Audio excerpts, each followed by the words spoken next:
In this video, we are going to highlight 4 features of the Cellebrite BlackLight 10.2 release. Let's get started. The first feature we're highlighting is the ingestion of a .dar file.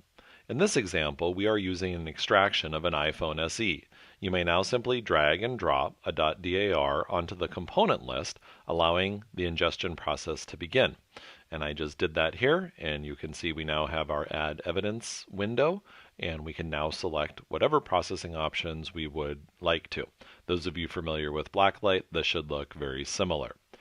Previously, I ingested this item using the comprehensive option, and this is pretty straightforward. So I'm going to cancel out of this, and we're going to move on to our second item using that ingested .dar file. Our second item is optical character recognition. BlackLight will now extract text from PDF, TIFF, BMP, PNG, JPG, and GIF files. So this is a really cool feature because historically this text was not available. So let's go take a look at how we could see that extracted text. So I'm going to go up to our command bar and I'm going to click on the file filter icon. I'm going to go over to the right here and add a condition. Select this drop down and go all the way to the bottom and select OCR image text. And I only want to see the files that have OCR image text. So I'll do that, go over to the filter button, select that, and now BlackLight will display only those files with OCR image text. I'm going to go down below and select our preview tab, and then I'll select the sample.pdf here. So now we'll see a preview of that file. And it starts PDF kit, sample PDF. Then we're going to see a few page numbers here. All right, now I'm going to go select our strings tab. I'm going to scroll down in this tab until I see OCR image text appear. That is going to designate what is the actual text that was extracted from the file. And we see items very, very similar to what we saw in that preview. PDF kit, sample PDF, and the individual page numbers.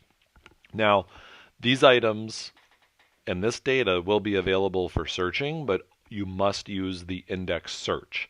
This extracted text will not be available if you use the content search. All right, that concludes the OCR, and now we're going to move on to tagging and reporting, our third enhancement. This feature we've received a number of requests for. Those of you that have spent any time doing investigations, you're sitting in front of a screen, you're working cases, and you're typically tagging a lot of items. So I'm going to minimize the icons here a little bit so that we could see a few more. I'm going to select this first one. Now I'm going to scroll down and I'm going to select a number of items here. I'll just come over to this one, hold down my Shift key, select that, and then I'll click anywhere in that area, Control click, and I'm going to create a new tag. So I'm going to create a new tag and I'm going to call that demo underscore pictures. And I'll say OK to that.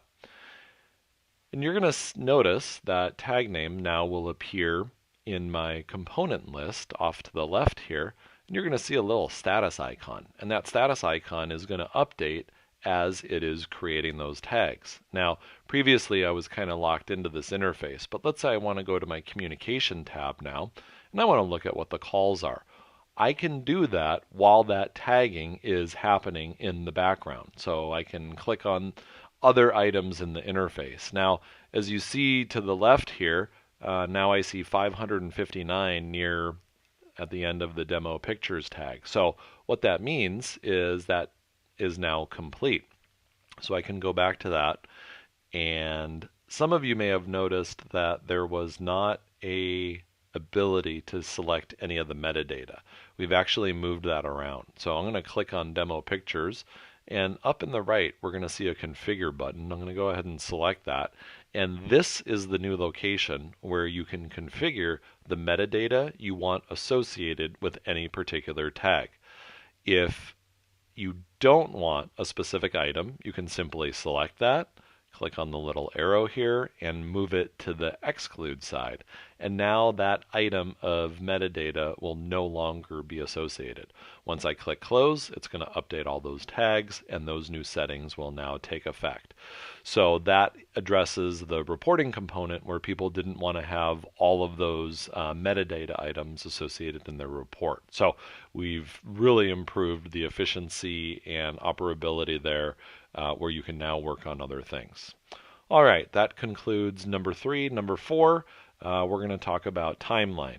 For those of you that have been customers of BlackLight for some time, you may recognize this feature. I'm going to go back up into our command bar, select the timeline icon, and now we have an interface across the top. We have years that are listed, and then down the left-hand side we have different categories.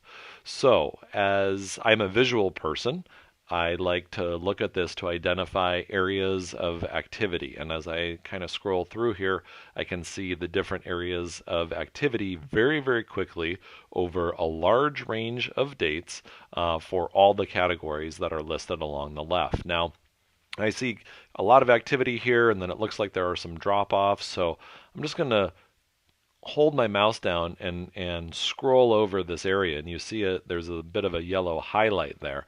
And now I've just effectively zoomed in to that area. Now as I've zoomed in, I see that there's quite a lot of activity, and then it drops off pretty sharply here. So again, I can scroll through all of my different categories and see all the different available data associated to the time range that I've zoomed into. So super, super powerful to see all of these aspects. And if I just want to jump over here and click on history, let's expand these titles out and see what they were doing around that time. Okay, so it looks like we've got a Google search here for MLB 2020 season delayed. Now, if you noticed, as I clicked on this item, there is a little vertical bar here. And what that vertical bar corresponds to is the actual time in the timeline that this specific item that I've selected corresponds to. So this is extremely powerful to be able to really kind of narrow things down and get a high-level overview. I'll also mention up here on the left are some of our control items. So if you click on the question mark here, it will provide hints for the different functionality and capability available in the timeline view. I'm not going to go through all of them, but you can simply click on those multiple times and it will provide you the hints for the different functionality and capability. With that, that concludes the Cellebrite BlackLight 10.2 feature overview. Thank you for supporting our mission in revealing the truth in data to create a safer world. Goodbye.